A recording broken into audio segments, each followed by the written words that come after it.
মাওলানা মিজানুর রহমান আজহারি এই জেলার সন্তান। তার নামে অনেকেই এখনো চেয়ারই পায়নি, বলছে ও ধর্ম ব্যবসায়ী।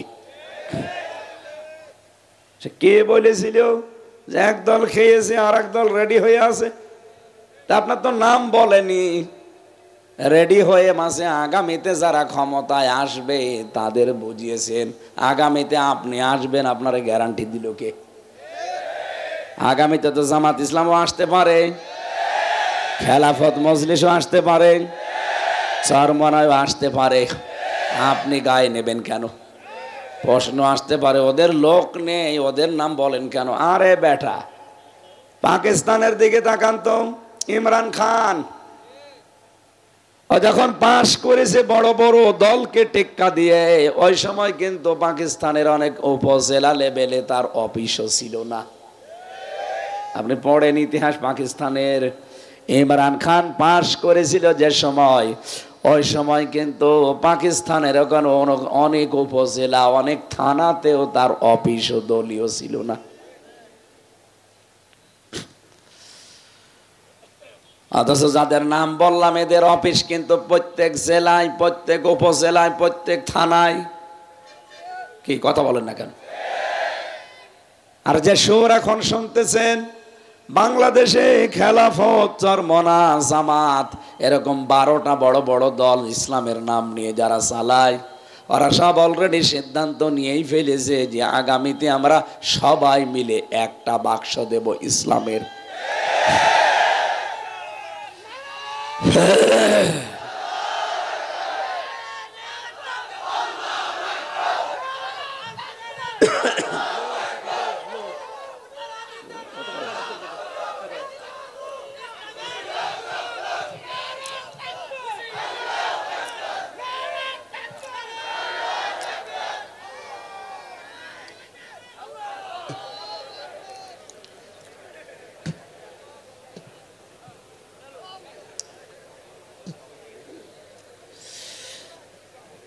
কুমিল্লাবাসী, আমরা সূরা মায়েদার যে 54 নম্বর আয়াতটা পড়েছি, ওই আয়াতের সাথে বাংলাদেশের প্রায় 100 ভাগের 99 ভাগ মিল আছে, আর 1 ভাগ সামনে মিলবে। আমি মিলাবো ইনশাল্লাহ। কি? আর আমি এটা বানিয়ে বানিয়ে মিলাবো বলেন? কোরআনে কারিমের আয়াতের দিকে তাকান। ইয়া আইয়ুহাল্লাযীনা আমানু মাইয়ারতাদ্দা মিনকুম আন দীনিহি। ওহে যারা ঈমানের দাবি করো, আমি নামকরণ, ঐতিহাসিক প্রেক্ষাপট এবং বাস্তবতা সব বাদ দিয়ে দিলাম, একবারেই তাফসিরে প্রবেশ করেছি। শুনতেছেন? খুব ভালো করে শুনবেন। যারা ঈমানের দাবি করো তাদেরকে আল্লাহ ডাক দিয়েছেন। এ বাংলাদেশে যেহেতু আমরা 96 ভাগ মুসলমান, কত ভাগ বলেন বলেন? বাকি 4 ভাগ বাদ দিলাম, ওরা বাদে আমরা যারা আছি 96 ভাগ। আল্লাহ আমাদেরকে ডাক দিয়ে জানিয়েছেন, মাইয়ারতাদ্দা মিনকুম আন দীনিহি। যে ব্যক্তি, ইয়ারতাদ্দা, ইরতিদাদ শব্দের শাব্দিক অর্থ হচ্ছে ফিরে যাওয়া, হক থেকে বাতিলের দিকে ফিরে যাওয়া।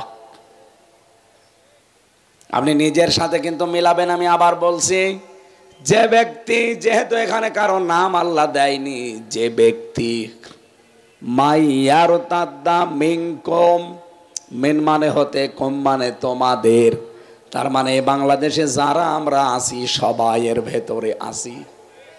বলেন বলেন? আন দীনিহি, আমি আল্লাহর দিন থেকে, ইসলাম থেকে, কোরআনে কারিম থেকে, আমার বিধান থেকে যারা মুখ ফিরিয়ে নেবে, ফিরে যাবে, ফাসাউফা ইয়াতিল্লাহু বিকওমিন, অতি শীঘ্রই আমি আল্লাহ এমন একটা দল, জাতি, গোত্র, গোষ্ঠী যাই বলেন তৈরি করব তাদের উপরে। ইউহিব্বুহুম, আল্লাহ নিজে যাদেরকে ভালোবাসবেন, ইউহিব্বুনাহু, এবং তারাও আল্লাহকে ভালোবাসবে। তারা আল্লাহর সাথে টেক্কা দিয়ে পাল্লা দিয়ে আজ অনেকেই কিন্তু আল্লাহর দিনের সাথে বিদ্রোহ করছে, সে জেনারেল কায়দায় হোক আর ধর্মীয় নাম নিয়ে হোক। এই এদিকে তাকান, কি কি বলছেন আপনি বলেন।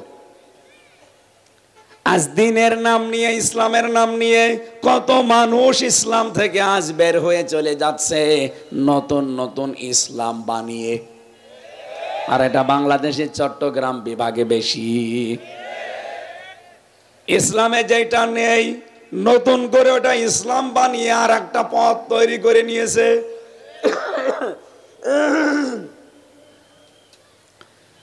জিকিরের নাম নিয়ে, দরবারের নাম নিয়ে, পীর সাহেবের নাম নিয়ে, মাজারের নাম নিয়ে, আল্লাহর ওলিদের নাম নিয়ে এমন এমন রাস্তা বানাচ্ছে, আপনি নবীজির 63 বছরের জীবনে সেটা পাবেন না।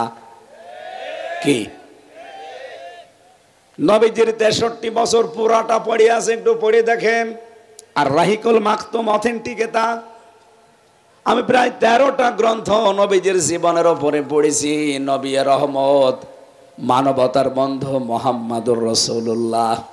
আর রাহিকুল মাকতুম, সিরাত ইবনে হিশাম, সিরাত বিশ্বকোষ, এইভাবে আমি 13টা মিলিয়ে পড়েছি। একটাতেও কোনোদিন বিশ্বনবীর 63 বছর জীবনে পাইনি যে উনি একদিনের জন্যে, এক বেলার জন্যে, 1 মিনিটের জন্যে ও জিকির করেছে খাজা বাবা, দয়াল বাবা। এই এলাকায় তো ইয়া আলী বাবা, শাহ আলী বাবা, ফতে বাবারও জিকির হয়। এটা ইসলামে আছে না ইসলামের বাইরে? এরা নিজেরা নতুন ইসলাম বানিয়ে মানুষকে আল্লাহর আসল দিন থেকে ফিরিয়ে নিয়ে যাচ্ছে। এটা এক প্রকার। রাজনৈতিক ভাবে যারা এদেশে জেনারেল আছে তাদের দিকে তাকান, তারাও কিন্তু সরাসরি মাঠে নেমে পড়েছে। ইসলামকে আজ তারা এই দেশের জনগণের বিরুদ্ধে দাঁড় করিয়ে দিয়েছে। জেনারেল অনেকগুলো দল এদেশে কাজ করছে, তারা আজ দেখতে পাচ্ছি সরাসরি কোরআনের বিরুদ্ধে, আলেমদের বিরুদ্ধে, নবীর বিরুদ্ধে অবস্থান নিয়ে গালি গালাজ সমানে করছে। ওরা মনে করছে আমরা বড় দল, আমাদের লোক বেশি। আরে ভাই, আল্লাহর কাছে কোনো বড় ছোট আছে? বলেন।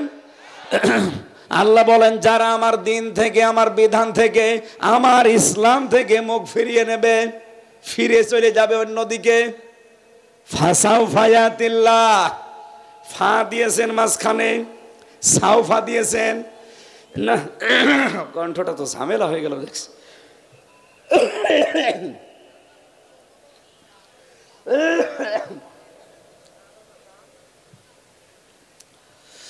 সাউফা শব্দটা ব্যবহার হয় প্রায় 13টা অর্থে। আপনি দেখবেন কোন সেন্টেন্সের আগে যদি আল্লাহ সাউফা, সিন, কদ, লাম এরকম কোন শব্দ ব্যবহার করেন, তার বাংলা অর্থ দাঁড়ায় অতি তাড়াতাড়ি। আল্লাহ এখানে ফা না দিলে পারতেন, সাউফা না দিলেও পারতেন, ইয়াতিল্লা দিলে অর্থ হয়ে যেত। সাউফা দিলেন কেন? যত তাফসির আমি পড়েছি, মুফাসসিরিন ইকরাম জানাতে চেয়েছেন, আল্লাহ পাক বলেন, আমি আল্লাহ কিন্তু দিন থেকে যারাই ফিরে যায় তাদের ওপরে এমন রাগান্বিত হই যে সিদ্ধান্ত সঙ্গে সঙ্গে নিয়ে ফেলি যে অতি তাড়াতাড়ি তোমাদের ওপরে ইয়াতিল্লাহ, আমি আল্লাহ নিজে কওমিন, এমন একটা জাতিকে তৈরি করব, এমন একটা দলকে তোমাদের ওপরে আমি আল্লাহ নিয়ে চলে আসব, ইউহিব্বুহুম, যারা আমি আল্লাহকে ভালোবাসবে, ওয়ায়ুহিব্বুনাহু, এবং আমি নিজেও তাদেরকে ভালোবাসবো। আপনি বাংলাদেশের সাথে আয়াতটা মিলান, আমি নাম নিলাম না, এমনিতেই মিলাতে পারবেন। আপনি দেখেন আজ দিন থেকে ফিরে যাওয়ার জন্য হিড়িক চলছে, সে জেনারেল কায়দায় বলেন, ধর্মীয় কায়দায় বলেন, কত মানুষ মনে করছে আল্লাহর এই দিনকে আমরা দুর্বল করে দেব। কত মানুষ কথা বলেও ফেলেছে যে বাংলাদেশে ইসলাম কায়েম সম্ভব না। কথা বলেন না কেন? আচ্ছা, কোনদিন এই দেশে মৌলবাদের উত্থান হবে না, মৌলবাদের লোক কোনদিন এ দেশে ক্ষমতায় যাবে না, যায়নি। মনে হচ্ছে ক্ষমতা ওনার হাতে। এমনও কথা মানুষ আমরা বলতে শুনি, বলে কোরআনের ভেতরে রাজনীতির কোনো সম্পর্ক নেই। আমার এই ছোট মাথার ভেতরে কোরআনে কারিমে ৯,৯১৮ জায়গায় আমি রাজনীতির আয়াত পেয়েছি। যাদের বড় বড় মাথা ওরা তো আরো বেশি পাবে। কিন্তু যেই লোকটা এই কথা বলে যে কোরআনের সাথে রাজনীতির সম্পর্ক নেই, উনি এক জায়গায়ও পেলেন না। কিভাবে কোরআন পড়লেন আপনি? আপনার কি কোরআনের উপরে কোনো ডিগ্রি আছে? কোরআনের উপরে 10টা বছর কাটিয়েছেন? আমার এই 33 বছরের ভেতরে আমার মনে হয় 23 বছরই আমার কোরআনের উপরে চলছে। আমার অনার্স মাস্টার্স পর্যন্ত কোরআনের উপরে। আমার এই ছোট মাথায় যদি 918 জায়গায় কোরআনের রাজনীতি করা লাগবে এইটা থাকে, আপনি এক জায়গায়ও পাননি। আপনি কি পড়া পড়েছেন কোরআন? এই মানুষগুলো আসলে মনে করে যে না, এ দেশে আল্লাহর দিনকে দুর্বল করার জন্যে এমন এমন কথা বলবো, কাজ করব, মানুষ যেন দিন থেকে ফিরে যায়। আরে ভাই, নিজের কপালে আপনি নিজে কোড়াল মারছেন। আল্লাহর দিন থেকে যদি ফিরে যায় যে হামজার কোনো ক্ষতি নেই। এক কথা বলেন না কেন? আল্লাহর দিন থেকে আল্লাহর বান্দারা যদি সত্যি ফিরে যায়, হামজার কোনো লস আছে? কারণ দিনের মালিক তো আর আমি না। কি দিনের মালিক? আমি। দিনের মালিক যিনি, উনি সিদ্ধান্ত নিয়েছেন মানুষ যখনই দেখবো আমার দিন থেকে ফিরে যায়, মুখ ফিরিয়ে নেয়, আমি আল্লাহ নিজে তখন সিদ্ধান্ত নেই ওই জায়গায় এমন একটা দল আমি তৈরি করে দেব, যেই দল আমাকে ভালোবাসবে, আমি আল্লাহও তাদের ভালোবাসবো। বলেন তো, এরকম একটা দল বাংলাদেশে এখন তৈরি হচ্ছে না? যারা দিন থেকে ফেরত চলে যায়, আর এই মানুষগুলো দিনকে মানার জন্য, দিনকে কায়েম করার জন্য জান প্রাণ দিয়ে চেষ্টা চালাচ্ছে। এদের ভেতরে কয়েকটা গুণ তৈরি হবে, তখন দেখতে পারবেন। আল্লাহ পাক বলেন, কাতাবাল্লাহু লা আগলিবান্না আনা ওয়া রুসুলি। সূরা মুজাদালার 21 নম্বর আয়াতের প্রথম অংশে আছে, 28 নম্বর পারার 4 নম্বর পৃষ্ঠার প্রথম লাইনে আছে। রব্বুল আলামিন বলেন, কাতাবাল্লাহু লা আগলিবান্না। যারা আরবি গ্রামার জানে জিজ্ঞাসা করেন, লামে তাকিদ নুনে সাকিলা। আল্লাহ গ্যারান্টি দিয়ে বলছেন, বিজয় কারা হবে এটা আমি আল্লাহ লিখে দিয়েছি। আল্লাহর লিখিত কোনো জিনিস খণ্ডন হওয়া সম্ভব? বলেন বলেন। আল্লাহ বলেন, আমি লিখে দিয়েছি যে বিজয় হবে আমি আল্লাহ এবং আমার রাসূল। সুতরাং আল্লাহ রাসূলের পথে যারা আছে তারা বিজয়ী হবে। এ পথ থেকে যারাই দূরে চলে যাবে, চর্মচোখে ওরা মনে করবে আমরা মনে হয় সামনে যাচ্ছে, কিন্তু বিজয় আপনাকে আল্লাহ দেবে না। যদি আল্লাহ আপনাকে বিজয় দিয়ে দেয়, তাহলে কোরআন শরীফ মিথ্যা হয়ে যাবে। কি কথা বলেন না কেন? এরপরে আল্লাহ 2টা গুরুত্বপূর্ণ নাম নিয়েছেন, ইন্নাল্লাহা কাবিয়্যুন আজিজ। কত শক্ত নাম, কাবিয়্যুন আজিজ। আল্লাহ পাক বিজয়ী হওয়ার ঘোষণা দিয়ে এই নামগুলো মানুষকে জানালেন। আজিজ মানে আমাকে কখনোই দুর্বল করা সম্ভব না। যতই ষড়যন্ত্র হোক, কাবিয়্যুন আমি শক্তিশালী, আমার শক্তির সামনে সব তুচ্ছ হয়ে যাবে। আমরা কোরআনে কারিমের আয়াতকে বিশ্বাস করি 98 ভাগ। বলেন বলেন, আরো জোরে বলেন, কত ভাগ? সুতরাং সামনে বিজয় ইসলামের হবে। আল্লাহ পাক তার এমন একটা দল এই দেশে তৈরি করতে যাচ্ছেন, যেই দলকে আল্লাহ নিজে ভালোবাসেন এবং যেই দল আল্লাহকে ভালোবাসে। আল্লাহ কেন এই সিদ্ধান্ত নিতে চান? মাইয়ার তাদ্দা মিনকুম আন দীনিহি, কারণ মানুষ আল্লাহ দেখে যে ফিরে যাচ্ছে আমার দিন থেকে। এই 15.5 বছরে যাই হয়েছে হয়েছে জালেমদের, কিন্তু অনেক মুনাফিক দেখছে এখন প্রকাশ্যে আল্লাহর দিন থেকে ফিরে চলে যাচ্ছে। আল কোরআনের আলো ঘরে ঘরে জালো, এটা নাকি দলীয় স্লোগান, অথচ এটা কোরআনের স্লোগান। এই কথা বললেন না? এটাকে আমি বানালাম। সূরা বানী ইসরাঈলে আছে 15 নম্বর পারা 9 নম্বর পৃষ্ঠা। 2 নাম্বার লাইনের 82 নাম্বার আয়াতের প্রথম অংশে আছে, এত দলিল দিয়েও যদি আপনার মন খারাপ হয়, এদিকে আসেন, আসেন।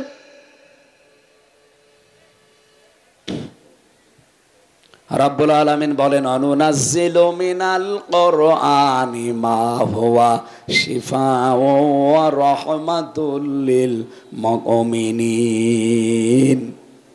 এই কোরআন নাজিল করার ধারাবাহিকতায় এমন এমন বিধান আমি আল্লাহ দিয়েছি যা মুমিনদের জন্য রোগ মুক্তির কারণ। ওয়ালা ইয়াজিদুজ জালিমিনা ইল্লা খাসারা। কিন্তু জালেম যারা, তাদের কোনো উপকার নেই, দিন যত যাবে তাদের ক্ষতি বৃদ্ধি হতেই থাকবে। রব্বুল আলামিন সতর্কবাণী উচ্চারণ করছেন সূরা বানী ইসরাঈলের 8 নাম্বার আয়াতের প্রথম অংশে, আসা রাব্বুকুম আইয়ারহামাকুম ওয়া ইন উদ্তুম উদনা। যদি আমি দেখি, আশা করা যায় তোমাদের ওপরে আমার রহমত, আমার বরকত, আমার রহমত নাজিল হবে। কিন্তু যদি দেখি তোমরাও ওদের মতো আচরণ করছো, আমি আল্লাহ কিন্তু তোমাদের ওপরে ওই রকম আচরণ করব। আমার তো মনে হচ্ছে আয়াতটা আগস্টের 5 তারিখের আগে ফের নাজিল হয়েছে। আপনি দেখেন, আল্লাহ বলেন তোমাদের ওপরে সম্ভবত আমার রহমত নাজিল হবে। আসা রব্বুকুম, সম্ভবত তোমাদের রব, আইয়ারহামাকুম, তোমাদের উপরে রহমত নাজিল করবেন। ওয়াইন উদ্তুম উদনা, যদি তোমরা ওদের মতো আচরণ করো, আমি আল্লাহ কিন্তু আমার আচরণ যা করেছিলাম ওদের সাথে তোমাদের সাথে তাই করব। এক কথা বলেন না কেন? আপনি তো দিন পেয়ে গেছেন মনে হচ্ছে, একটু খেয়াল করেন না আয়াতগুলো। সত্যিই যদি আল্লাহর সাথে আপনি এরকম বিদ্রোহ আরম্ভ করেন, জালেমদের সাথে আল্লাহ যে আচরণ করেছে আপনার সাথেও সে আচরণ করবে। আল্লাহ বলেন লিল কাফিরিনা হাসিরা, হাসিরা মানে কারাগার। আমি জালেমদের কি কাফেরদের জন্য, অস্বীকারী যারা, এদের জন্য কারাগার তৈরি করে রাখলাম, জাহান্নামকে। তাহলে জাহান্নামকে কারাগার বলেছেন আল্লাহ। আমাদের এখান থেকে খুব সতর্ক হয়ে চলা লাগবে। আল্লাহর দিন থেকে ফিরে যেয়ে আল্লাহকে আপনি দুর্বল করতে পারবেন না। কি ক্ষতি হয়ে যাবে আপনার, আপনার দলের। কারণ আল্লাহ এমন একটা দলকে এই জায়গায় দাঁড় করিয়ে দেবেন, ওয়াইন তাতাওয়াল্লাউ ইয়াস্তাবদিল কওমান গায়রাকুম সুম্মা লা ইয়াকুনু আমসালাকুম। সূরা মুহাম্মদের ভেতরে আছে 26 নাম্বার পারায় আল্লাহ পাক বলেন, তাদেরকে আমি আল্লাহ ওই জাতির উপরে এমন একটা জাতি তৈরি করব যারা তোদের মতো হবে না।